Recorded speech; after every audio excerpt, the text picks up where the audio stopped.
Alice and Tom were camping solo on the loch's edge, surrounded by dense pine trees.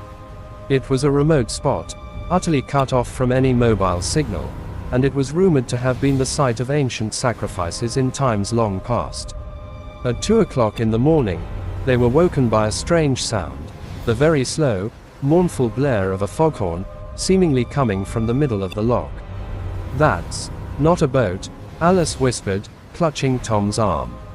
"Loch doesn't have boats like that. It's too small." Tom stayed silent. The sound felt icy cold, burrowing right into their minds. Not long after, the noise stopped.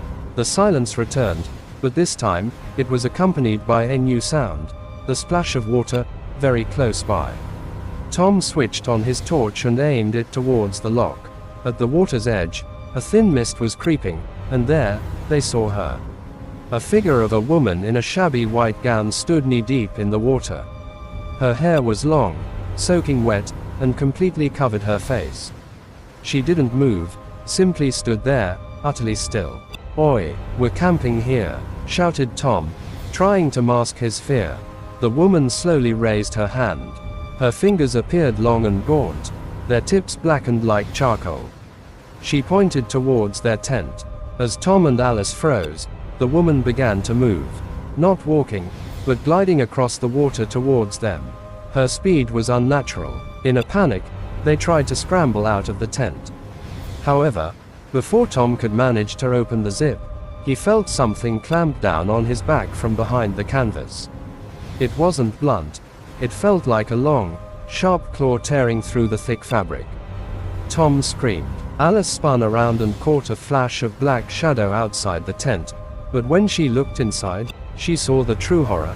5 gaping tears ripped in the tent canvas right beside Tom's head, and from each hole, a little blood was seeping out. They managed to leap out of the tent, fleeing into the woods barefoot.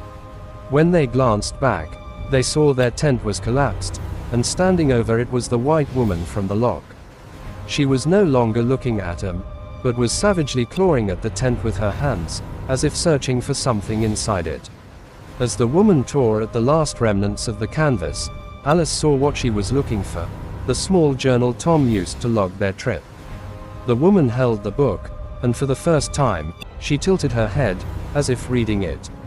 Then, slowly, she looked towards them, even though her face was still hidden by her hair. A chilling, cracking shriek echoed from the loch. It wasn't the foghorn, but the woman's scream, as though she were furious about what she had read.